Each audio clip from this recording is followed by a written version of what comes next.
standby, Pak Sunyoto lagi terima berita. Ini dari mana? Dari helikopter Victor Bravo Papa. Standby, please. Irian Jaya yang terletak sebelah utara Australia dipisahkan oleh Laut Arafura adalah provinsi Indonesia yang paling sedikit penduduknya. Alamnya keras dan kejam, terdiri dari payau pantai yang meninggi menjadi puncak gunung 4.800 meter tingginya.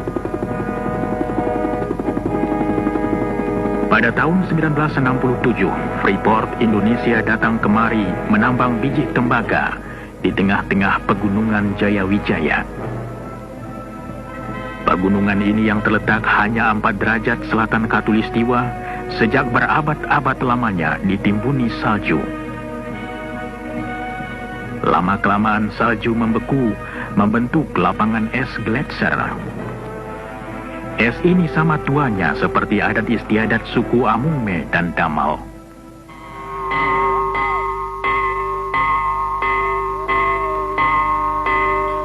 Kita tak tahu apabila dataran tinggi Irian Jaya mulai dihuni. Mungkin 20.000, mungkin 30.000 tahun yang lalu. Penduduk dataran tinggi yang hidup terpencar dalam dusun-dusun kecil berhasil menyesuaikan diri dan bertahan hidup. Mereka berhasil mengatasi kekejaman lapangan dan menciptakan cara hidup sederhana bermartabat. Mereka yang berakar adat lama dan dituntun pandangan masa lalu, kini mulai berubah.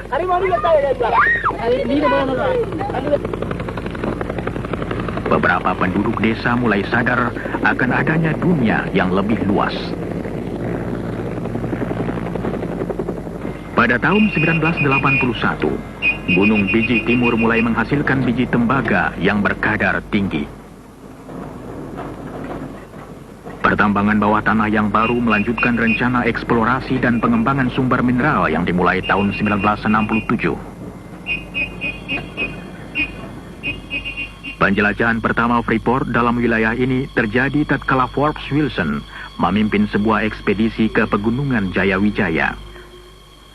Tujuannya mencari sebuah gunung tembaga, Erzberg, yang ditemui seorang ahli geologi Belanda, Jan Zakdozi, pada tahun 1936. Berdasarkan persetujuan pemerintah Indonesia, Freeport diizinkan mengadakan pengeboran percobaan.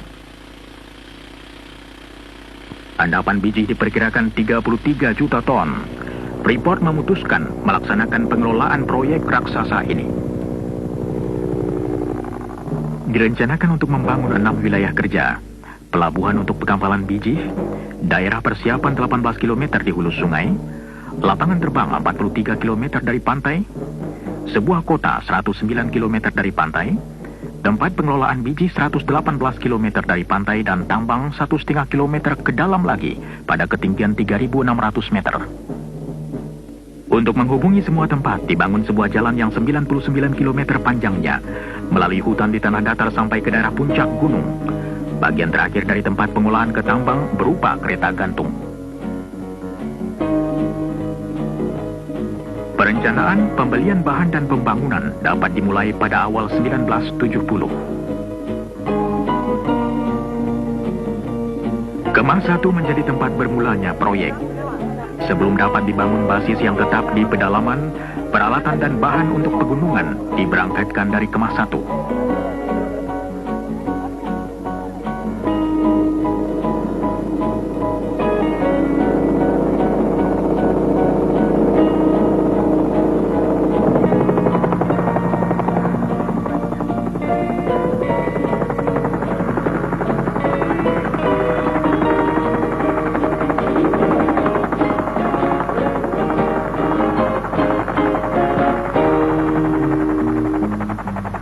Mula-mula tidak ada tempat pendaratan helikopter. Pekerja diturunkan ke tengah-tengah hutan untuk mempersiapkan landasan helikopter.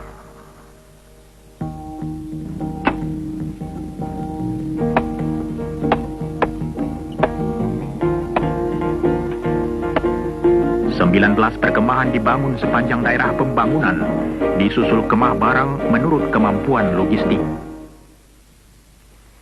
Logistics.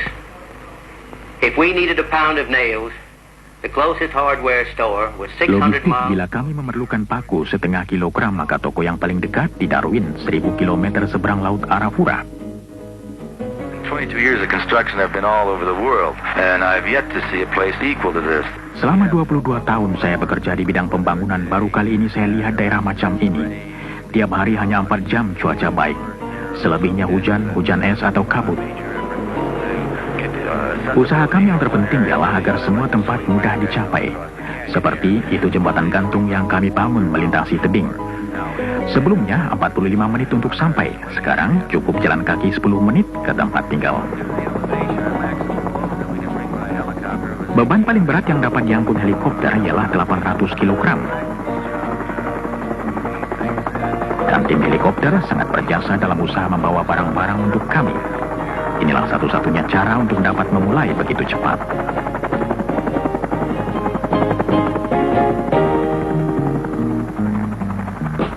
Helikopter ini mensuplai 15 perkemahan gunung dengan makanan, muatan dan alat-alat besar untuk membangun jalanan yang 104 km panjangnya. Sepanjang 66 km jalan datar melalui daerah payau dan hutan dan menyeberangi 2 sungai. Kemudian jalan nanjak berbelok-belok sepanjang 36 km melalui punggung gunung terjal yang perlu digali atau diratakan agar tanjakannya tidak lebih dari 20%.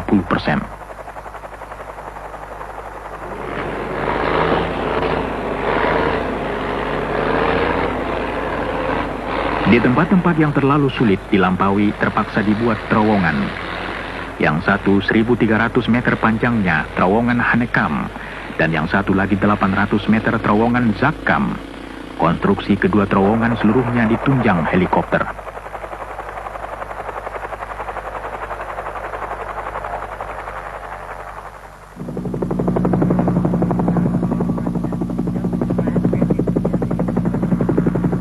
Cuaca merupakan salah satu hambatan terbesar bagi pekerjaan. Awan tebal sering datang dengan cepat dari laut Arafura. Helikopter yang berangkat dalam cuaca baik tahu-tahu masuk daerah hujan dan kabut hingga terpaksa kembali ke pangkalan.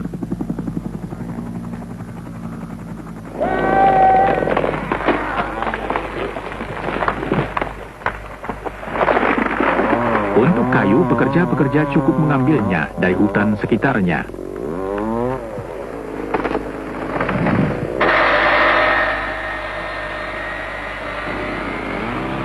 Pohon-pohon hutan yang tinggi ada guna lain untuk membuat landasan jalan. Gelondongan kayu disusun sebagai dasar jalan. Kemudian batu kerikil dituangkan di atasnya menjadi permukaan jalan.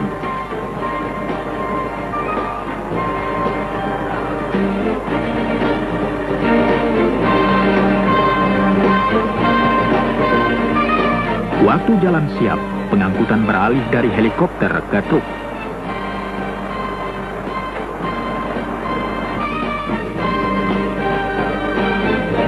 Seluruhnya lebih dari 60.000 ton barang diangkut truk melalui daerah pegunungan, kadang-kadang lebih dari 500 ton per hari.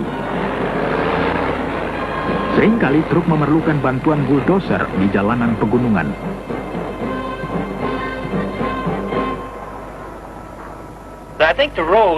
Hemat saya, jalanan itu paling merusak bagi peralatan kami. Tapi pekerjaan yang paling berat bagi manusia ialah di Gunung Erzberg. Kondisi pekerjaan kami amat berat selama 4 hingga 5 bulan pertama. Tambangnya sendiri terletak 1,5 kilometer dari tempat pengolahan biji. Dan dalam jarak itu termasuk kenaikan vertikal sepanjang 700 meter.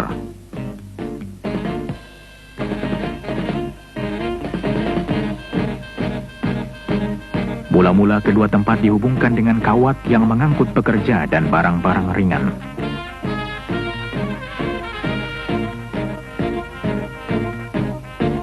Kemudian dipasang kereta gantung untuk membawa pekerja, bahan dan kabel-kabel setebal 4 cm untuk pengangkutan biji.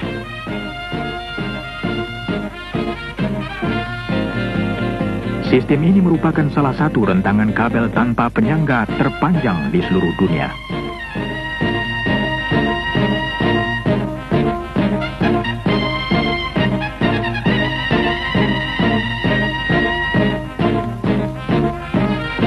Pembangunan tempat pengolahan biji mempunyai tantangannya sendiri. Dari cuaca buruk dalam alam keras sampai batas waktu dan masalah logistik.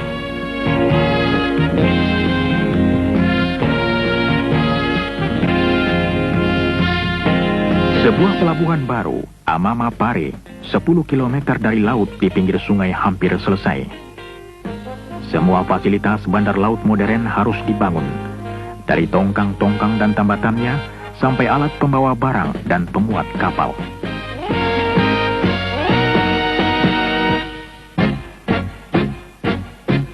Pipa yang panjangnya 115 km dengan garis tengah 10 cm dipasang dari tempat pengolahan biji ke pelabuhan untuk mengangkut cairan tembaga.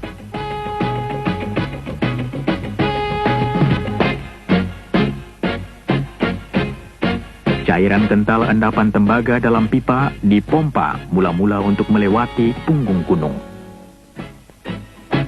Kemudian daya berat membawa cairan ini ke bawah sepanjang 74 km ke pelabuhan. Di tengah-tengah kesibukan operasi awal, pada bulan Maret 1973 sebuah pesawat terbang jet mendarat di Timika. Pesawat ini membawa tamu istimewa yang mulia Presiden Soeharto. Bersama dengan pejabat lain, beliau datang untuk meresmikan pembukaan fasilitas penambangan.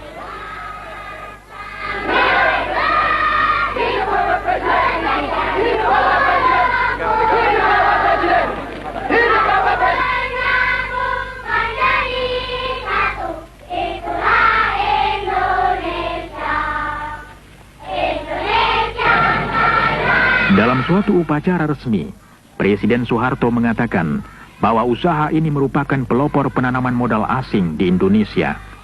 Beliau mengatakan bahwa usaha ini menggambarkan kepercayaan dunia terhadap tekad Indonesia membangun masa depannya.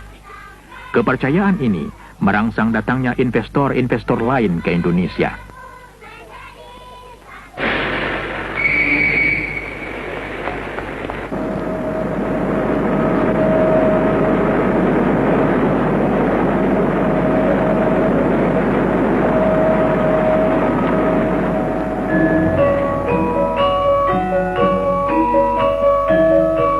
Dalam suatu upacara lain, Presiden Soeharto mendapat hadiah dan beliau membuka selubung batu kenangan kota Tembagapura.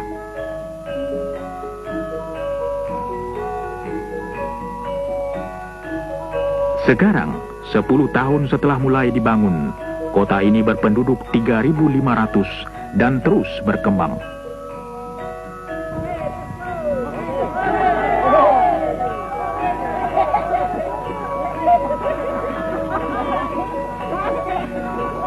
Tembagapura memiliki semua fasilitas kehidupan modern, masjid dan gereja, jawatan pemadam kebakaran, toko, tempat makan, pabrik roti dan kantor perjalanan.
Walaupun letaknya terpencil, kota ini menyediakan fasilitas pengajaran sampai tingkat sekolah lanjutan untuk anak-anak Indonesia.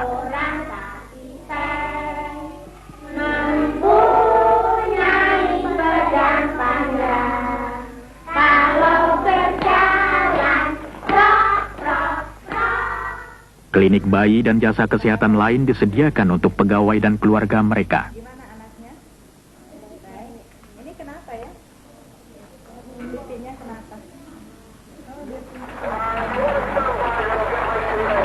Hubungan dengan dunia luar, Provinsi Irian Jaya, Jakarta, dan luar negeri diadakan melalui satelit dan lapangan terbang Timika.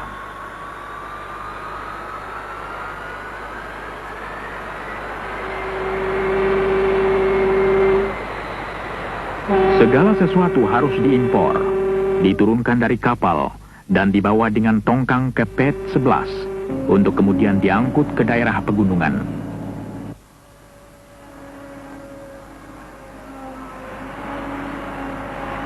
Untuk menjaga jangan ada kekurangan barang diperlukan jari cekatan dan pensil tajam. Semua angka harus ditelusuri.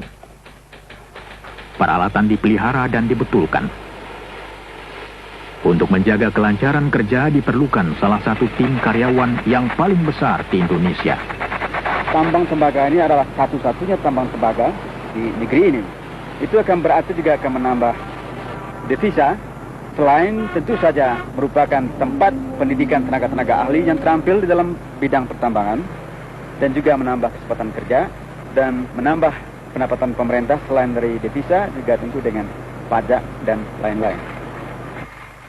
All of the buildings and structures you see around the work Semua areas bangunan dan and gedung yang towns Anda lihat sekitar tempat kerja dan kota membuktikan bahwa Freeport punya komitmen yang panjang di Indonesia. we're standing at the heart of the operation right now, the trams. Kami berdiri di jantung operasi, There's no kereta ore gantung. coming down from the mine. Jika kereta mogok, biji tidak dapat diambil dari tambang. At our mill. Akibatnya tidak ada pekerjaan di tempat pengolahan. Part of the operation and how successfully we operate it. Jadi inilah kunci operasi kami. Operation. Berhasilnya proyek kami tergantung pada kelancaran bekerjanya kereta gantung.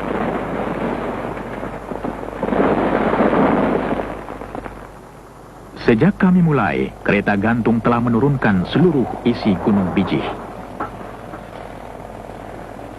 Kita mengusahakan tambang tembaga di Gunung Biji. Dulu pertama kali kita namakan Esberg.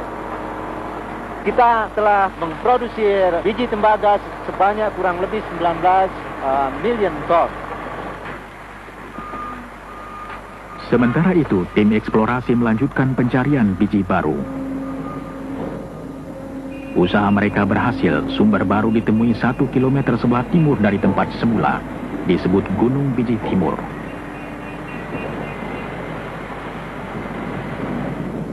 Endapan biji ini ternyata lebih besar dari endapan Gunung Bijih pertama. Tahun 1976 dimulai penggarapan tambang baru. Dalam pembangunan tambang di bawah tanah ini, kami berhasil menyelesaikannya menurut rencana di bawah anggaran belanja dan dengan gangguan sedikit mungkin pada operasi pertambangan terbuka yang berdekatan. Endapan Gunung Bijih Timur beda dengan endapan terbuka terkubur di dalam gunung. Tempat ini adalah tambang tembaga bawah tanah pertama di Indonesia. Mula-mula tidak ada cukup pekerja terampil untuk pertambangan bawah tanah. Tenaga dari luar harus didatangkan. Tugas mereka ganda, mengelola tambang secara profesional dan mengalihkan keterampilannya kepada pekerja Indonesia. That is right position. Yeah. We just rise slowly, right? Raise it real slow. Watch your door.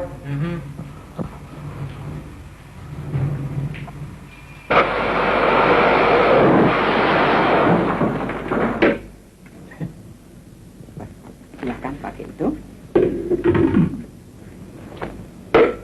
Bagaimana bedanya? Jauh sekali. Itulah perlunya. Ini baru contoh kecil-kecil saja. Selama 4 tahun, penjelajahan dan perkembangan sekelompok tenaga kerja memasukkan banyak orang Indonesia yang sedang dalam latihan dan tidak pernah bekerja di bawah tanah sebelumnya. Menurut hemat saya, adalah prestasi yang luar biasa untuk mempunyai rekor keselamatan kerja yang lebih baik atau semutu dengan tambang besar yang mana saja di dunia. Oke, mana kontennya? Cepat. years of exploration, diamond drilling, planning, development. Setelah bereksplorasi bertahun-tahun lamanya, mengebor dengan intan, merencana dan membangun, kini telah tiba saat produksi tambang bawah tanah. Technology employed here is unique. Teknologi yang dipakai sangat unik. Apalagi kalau diingat bahwa teknologi macam ini hanya terdapat di sedikit tempat lain di dunia. Dan Anda menemukannya di tempat jauh seperti Irian Jaya. Our current mining reserves indicate we'll have ongoing operations. Persediaan endapan menunjukkan bahwa kami masih akan dapat beroperasi sampai 13 hingga 15 tahun lagi. Tentu saja kami terus mencari dan mengharap akan dapat endapan lain. Semua ini merupakan pertanda baik. Tidak saja untuk karyawan Freeport, tetapi untuk seluruh Indonesia. After installing the cylinder head bolts, it is good to follow the torque sequence that you found in the manual. It's important that you use Bicara mengenai transfer dari teknologi dan program Indonesianisasi dalam proyek Freeport ini, sebetulnya kedua perkataan Indonesianisasi dan transfer dari teknologi adalah identik. Proyek ini mulai beroperasi dalam akhir tahun 72, di mana sebagian besar masih di posisi-posisi yang penting dipegang oleh expatriate. Lebih dari 1,5 tahun yang lalu, semua posisi sudah dipegang oleh tenaga-tenaga ahli dari bangsa Indonesia. Jadi saya berpendapat transfer teknologi dan program Indonesianisasi suatu hal yang boleh dikatakan sukses di tempat ini.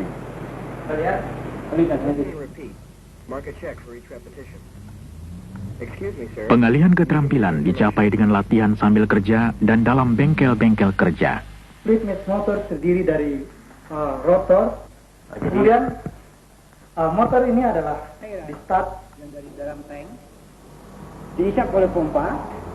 Sudah lebih dari 1.200 orang Indonesia mengikuti pelbagai penataran. Langsung dioperate ke kontrol.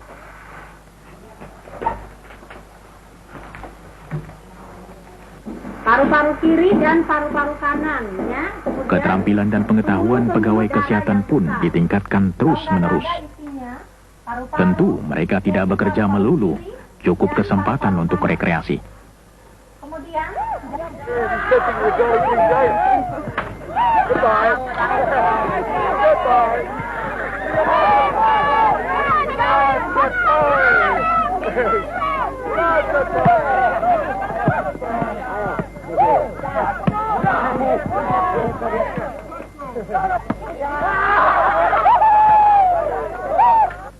Oh, what a hit!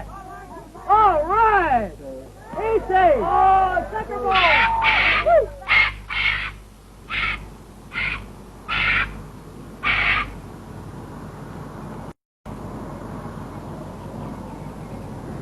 Tembagapura sejuk dan nyaman, tapi hujan tiap hari, curah hujan 500 cm tiap tahun.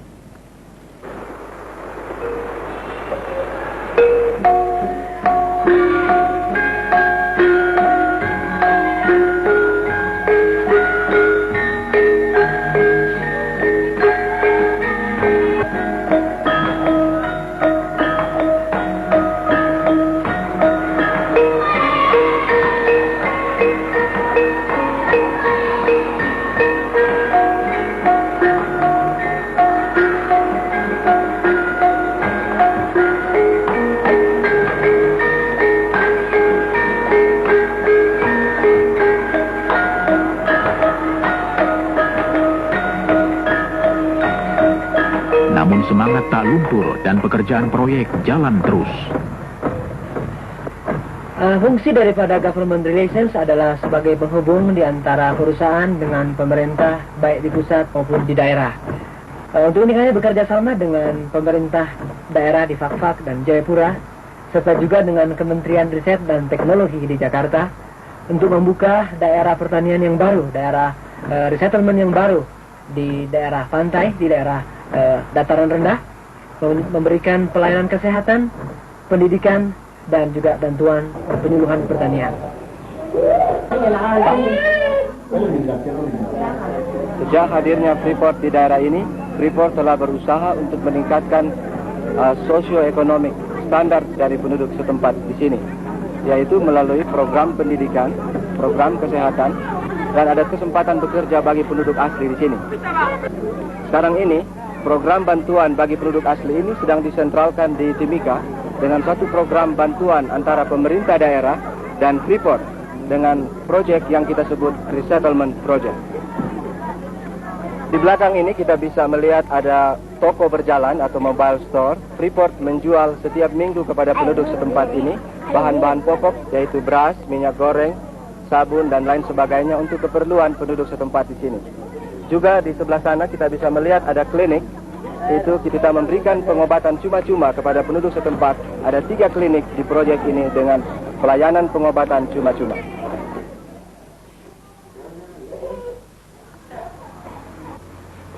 Para perawat dari Rumah Sakit Tembagapura mengunjungi klinik-klinik beberapa kali seminggu untuk mengobati penduduk asli. Wanita dengan anak kecil dianjurkan untuk mengikuti kelas khusus untuk perawatan bayi. Suku Damal dan Amungme yang paling banyak berhubungan dengan proyek. Sumber dan lambang kekayaan utama, pesta panggang babi menambah gengsi mereka. Perusahaan membagi-bagi benih pangan baru pada mereka dan mengajar cara bertani yang lebih produktif. Hasilnya, gizi mereka bertambah baik dan untuk pertama kali, hasil pertanian mereka dapat dijual.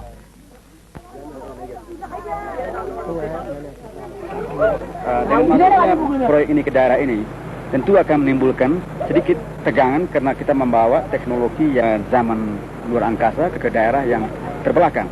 Sekarang juga dengan bekerja sama dengan pemerintah, kita lagi mengusahakan apa yang kita namakan proyek resettlement, yang merupakan suatu proyek yang besar yang berhubungan dengan adanya proyek ini di tempat ini.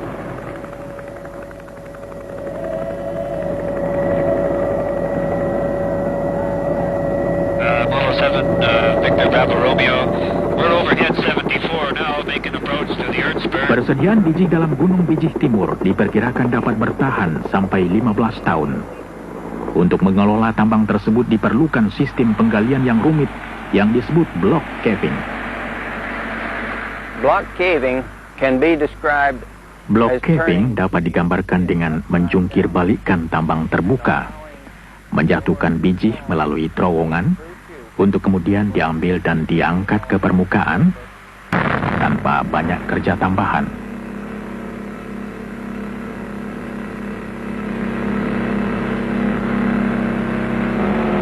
Pekerjaan ini dilakukan sepotong-sepotong. Bagian yang akan dilongsorkan dipersiapkan dulu. Di bawah tempat biji dibuatkan dulu terowongan.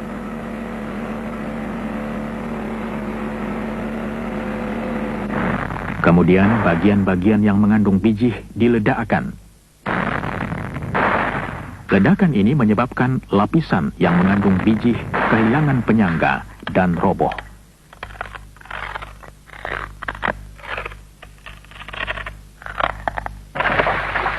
Jatuhnya di terowongan-terowongan yang sudah dipersiapkan.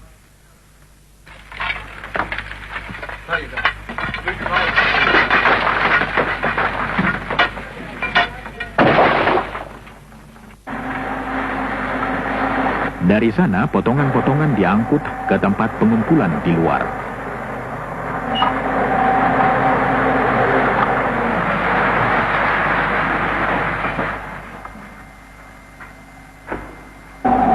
Potongan yang jatuh menyebabkan bagian lain kehilangan penyangga dan terjatuh juga ke dalam terowongan. Serangkaian penghancuran yang teratur dan berencana menciptakan proses pelongsoran terus-menerus.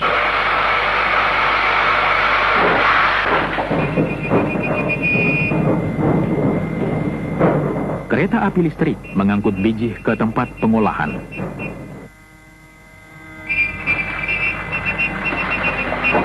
Produksi biji di Gunung Bijih Timur akan meningkat terus, sedangkan produksi tambang terbuka makin berkurang.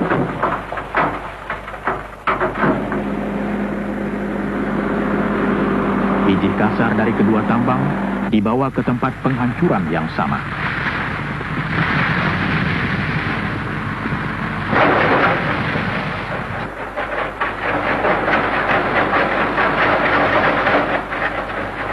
Virtually every ton of ore that's mined in this project is transported to the concentrator via the tramways you see in the background. Tiap ton biji yang keluar dari tambang diangkut dengan kereta gantung ke tempat pemekatan. Kapasitas kereta gantung ini ialah 9.500 ton per hari.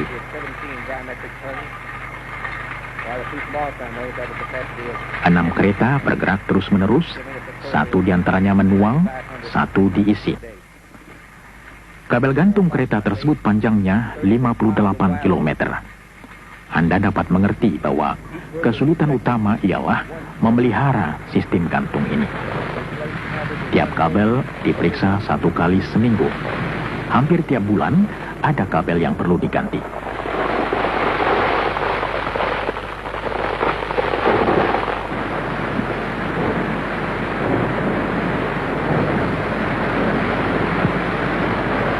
Biji dihancurkan lagi di tempat pengolahan. Kemudian ditambah air menjadi semacam cairan terdiri dari biji halus. Cairan ini kemudian diaduk keras menyebabkan munculnya buih mengandung biji.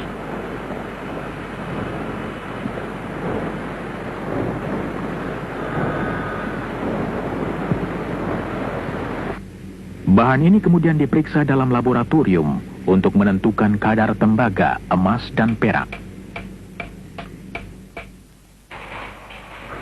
96% dari tembaga yang semula terkandung dalam biji dapat dipakai. Hasil yang paling tinggi di seluruh dunia.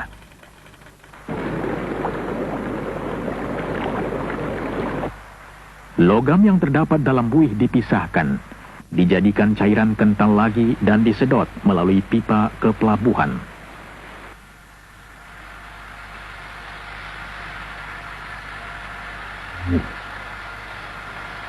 Di sana cairan dikeringkan dan konsentrat siap untuk diekspor.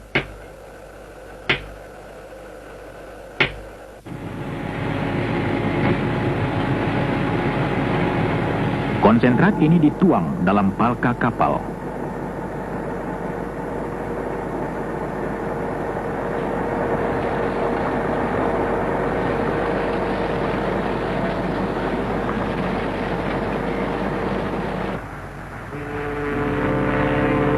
Karena muara sungai Tipuka dangkal, maka kapal hanya diisi sebagian. Kemudian bergerak ke tempat tambatan di lepas pantai.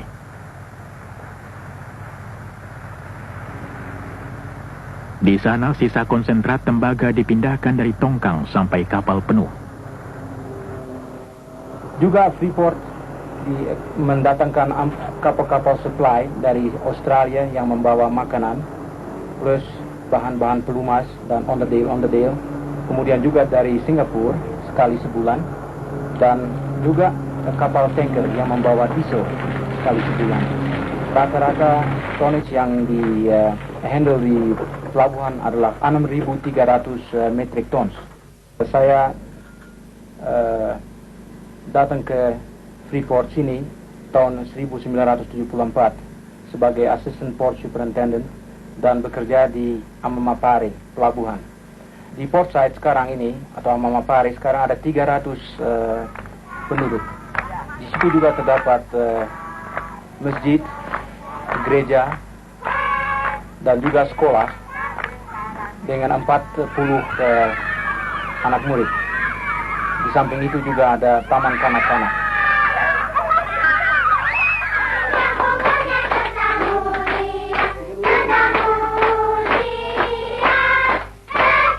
Pesta ulang tahun merupakan tradisi hampir seluruh dunia. Pesta bayi yang pertama lahir di Tembagapura baru-baru ini merayakannya. Sesuai dengan salah satu tradisi Indonesia, merantau, banyak lelaki meninggalkan kampung halamannya mencari petualangan di tanah yang jauh. Mereka datang untuk bekerja di proyek tembaga. Tetapi bukan hanya ini usaha mereka. Mereka membawa adat mereka, membangun masyarakat baru, dan memberikan warna baru, hidup dan vitalitas pada tanah jauh ini. Daerah ini betul-betul merupakan suatu daerah Indonesia mini, karena di daerah ini bekerja orang-orang Indonesia mulai dari Sabang sampai Merauke, dari ujung utara Sumatera sampai selatan daripada Irian Barat. Dan semuanya adalah bekerja sama untuk suksesnya proyek ini.